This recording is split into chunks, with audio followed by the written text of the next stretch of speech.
Hello guys, आज के lecture में हम पढ़ने वाले हैं प्रॉपर्टीज़ ऑफ स्ट्रिंग्स। स्ट्रिंग्स जो होती हैं उसकी कुछ बिल्ट इन प्रॉपर्टीज़ होती हैं जो काफ़ी यूज़फुल होती हैं। आज हम उनको वन बाय वन डिस्कस करते हैं। सबसे पहले जो मोस्ट यूज़फुल प्रॉपर्टीज़ है जो हम डेली यूज़ करते हैं वो है लेंथ प्रॉपर्टी। हम किसी भी स्ट्रिंग की लेंथ मालूम कर सकते हैं। किस तरह से करते हैं चलिए देखते हैं। console.log में करता हूँ। ये ए हम वेरिएबल लिखते हैं। अब वेरिएबल के ऊपर कोई भी प्रॉपर्टी है उस वेरिएबल की तो हम पहले डॉट लगाते हैं, फिर प्रॉपर्टी का नाम लिखते हैं। अब इसकी प्रॉपर्टी है लेंथ। अब मैंने ये लिख दी लेंथ। अब मैं इसको कंसोल कराता हूँ। ये मैं क्लियर कर देता हूँ, ये पुराना था। मैं यहाँ पे एंटर करता हूँ तो ये आप देख सकते हैं ये वेरिएबल की उसने लेंथ बताई 11 कैरेक्टर्स। मैं एक और वेरिएबल बनाता हूँ, लेट बी इक्वल टू 1 लिख देता हूँ। इसमें इसकी क्या लेंथ है, यहाँ पे हम करते हैं बी डॉट लेंथ। किसी भी वेरिएबल की अगर हमने करनी है ना, बी के बाद उस वेरिएबल का नाम लिखो, उसके बाद डॉट लगाओ और प्रॉपर्टी का नाम लिखो, कंट्रोल एंटर करो। इसकी लेंथ 1 है। अच्छा, एक चीज़ कन्फ्यूज़ ना करिएगा, जो इंडेक्स होता है वो 0 से स्टार्ट होता है और लेंथ जो होती है वो 1 से स्टार्ट होती है। लेंथ हमेशा इंडेक्स से ज़्यादा होगी बाई 1, ठीक है। अच्छा, एक और इसमें ना थोड़ी सी कंफ्यूजिंग चीज़ आपको मैं पहले ही बता दूं कि बाद में कभी आप कंफ्यूज ना होइएगा। मैं एक वेरिएबल बनाता हूं सी इज इक्वल टू, ये आप देख सकते हैं ये मैंने एम्प्टी स्ट्रिंग बना दी। चेक भी कर लेते हैं अगर कोई डाउट हो तो। सी डॉट लेंथ देखें वो बता रहे 0। मैं इसमें क्या करता हूँ, मैं जी एक स्पेस ऐड कर देता हूँ। गैस करें क्या रिज़ल्ट होगा। क्या अब भी लेंथ 0 होगी या इसकी लेंथ 1 होगी। चलिए देखते हैं। ये जी देखो इसकी लेंथ 1 है, क्योंकि हमने पिछले लेक्चर में जो डेफिनेशन पढ़ी थी उसमें हमने बताया था इवन जो स्पेसेस होती हैं वो भी स्ट्रिंग्स होती हैं। जो स्पेसेस होती हैं वो भी स्ट्रिंग होती हैं, स्ट्रिंग का पार्ट होती हैं। आप इसको मत समझिएगा कि आपने एक स्पेस डाल दी तो वो एम्प्टी स्ट्रिंग है। नो, वो एम्प्टी स्ट्रिंग कभी नहीं हो सकती। एम्प्टी स्ट्रिंग ऐसे है कि दो कोट्स हैं उनके दरमियान कोई स्पेस नहीं है, फिर वो बनती है एम्प्टी स्ट्रिंग। ठीक है, ये लेंथ क्लियर हो गया। आगे नई प्रॉपर्टी डिस्कस करें।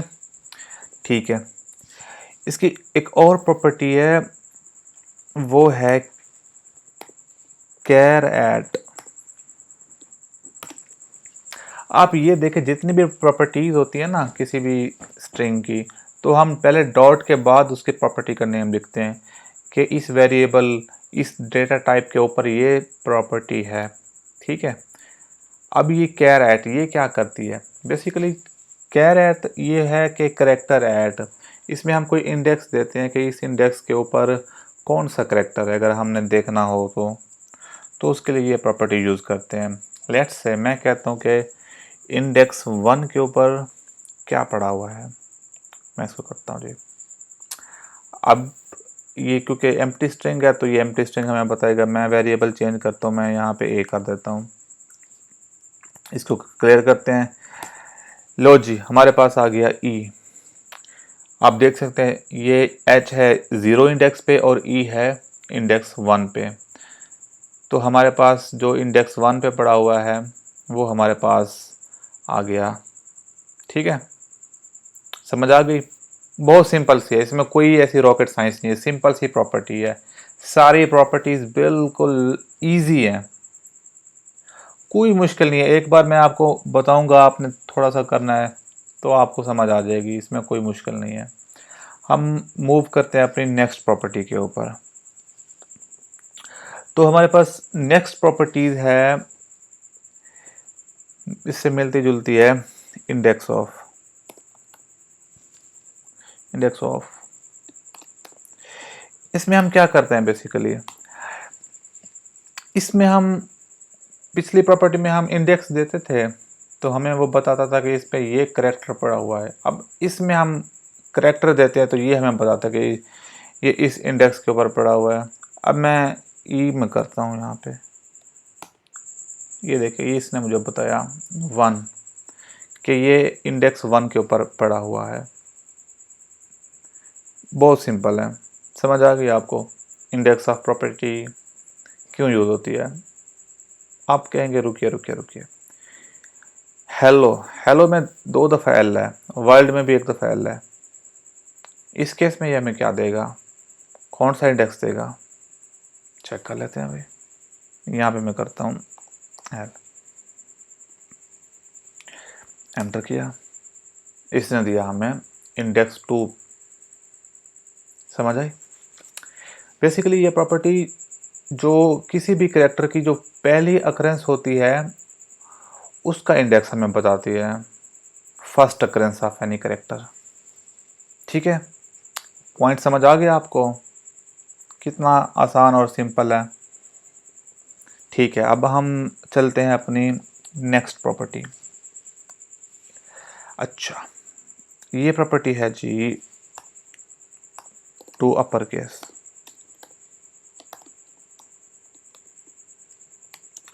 जिस तरह ये नाम से ज़ाहिर है कि टू अपर केस के ये वैल्यू जितनी भी वैल्यू होगी उसको अपर केस में कन्वर्ट कर देगी।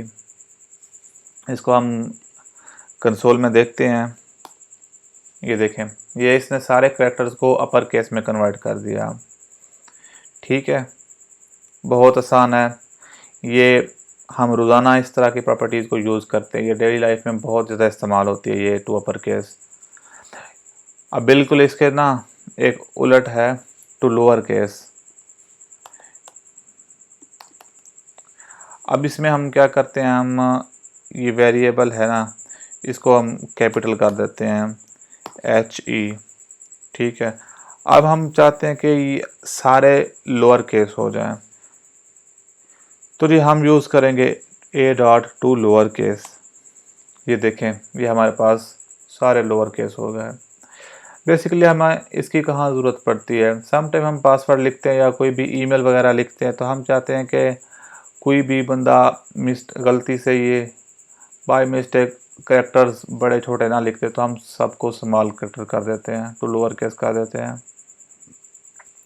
तो ये काफ़ी यूज़फुल प्रॉपर्टी है, ये आपके बहुत इस्तेमाल में होगी, आप इसको बहुत ज़्यादा यूज़ करेंगे अपने प्रोजेक्ट्स में, डेली लाइफ में। तो ये होगी हमारे पास लोअर केस। इसी तरह एक हमारे पास एक और काफ़ी मज़े की प्रॉपर्टी है ट्रिम, बहुत यूज़फुल। जावास्क्रिप्ट में ना मज़े की बात यह है कि जितने भी हमारे प्रॉपर्टीज़ है ना, नाम से पता चलता है कि इसका फंक्शन क्या है। अब ट्रिम का क्या होता है, ट्रिम का हम ट्रिमिंग करवाते हैं, बाल कटवाते हैं, कुछ चीज़ रिमूव करते हैं, तो नाम से ज़ाहिर है कि ये चीज़ कोई रिमूव करेगी। बेसिकली ये जो ट्रिम है ये एक्स्ट्रा स्पेसेस को रिमूव करता है। मैं यहाँ पे ना हेलो वर्ल्ड है, अब देख सकते हैं ना इसमें बहुत सारी स्पेसेस हैं। मैं पहले ए को कंसोल करा देता हूँ, इसको बाद में वो करेंगे। अभी ए को हम देख लेते हैं, ये देखा ये इतनी सारी स्पेसेस इसमें आ गई। अब हमने ये स्पेसेस ख़त्म करनी है, हम इसके ऊपर ट्रिम लगा देंगे कि भाई ख़त्म कर दो स्पेसेस। ये लो जी, देखो कोई स्पेस है नहीं, ख़त्म कर दी, सारी स्पेसेस ख़त्म कर दी इसने। है ना बहुत यूज़फुल प्रॉपर्टी। कोई बंदा गलती से बहुत सारी स्पेसेस एंटर कर दें तो हम वहाँ पे ट्रिम लगा देते हैं कि ये उसको ख़त्म कर दे सारी एक्स्ट्रा स्पेसेस। अब ये चीज़ देख लें, अब इसमें जो करैक्टर के दरमियान में जो स्पेस है इसने वो नहीं ख़त्म की, जो एंड पे एक्स्ट्रा स्पेस है यहाँ पे मैं स्टार्ट में भी स्पेसेस लगा देता हूँ। ठीक है, इसको करते हैं, ये भी इसने ख़त्म कर दी स्टार्ट और एंड में। हम चेक करते हैं कि यार हम दरमियान में स्पेसेस लगा देते हैं बहुत ज़्यादा, क्या यहाँ पे भी ये काम करता है। लो जी, यहाँ पे मैंने स्पेस लगा दी बहुत ज़्यादा। अब यहाँ पे देखते हैं, नहीं दरमियान में ये नहीं ख़त्म करता, ये सिर्फ स्टार्ट और एंड में जो एक्स्ट्रा स्पेसेस हैं उनको ख़त्म करता है। समझ आ गई। ठीक है, नेक्स्ट मूव करते हैं। अगली प्रॉपर्टी हमारे पास है इंक्लूड्स।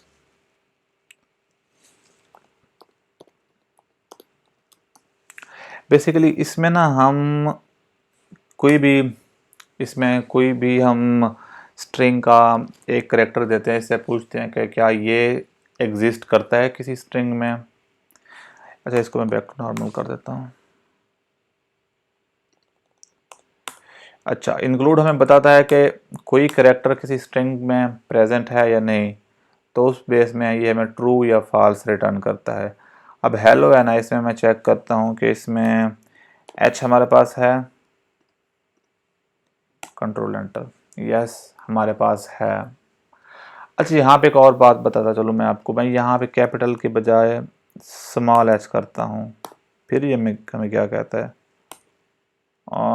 फॉल्स। देखा, इससे एक बात हमें समझ आती है, ये जो जावास्क्रिप्ट है ना, ये केस सेंसिटिव लैंग्वेज है।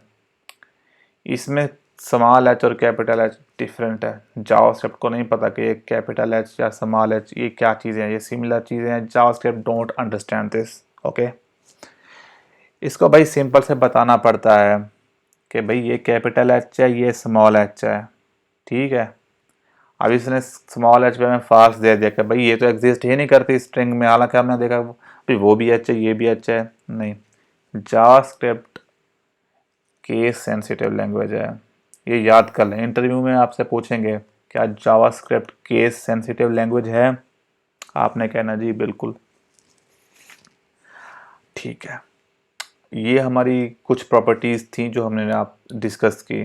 उम्मीद है आपको समझ आ गई होंगी। अगर समझ नहीं आई तो आप कमेंट करके मुझे बता सकते हैं, मैं आपको ज़रूर उसका जवाब दूंगा। मिलते हैं फिर नेक्स्ट वीडियो में।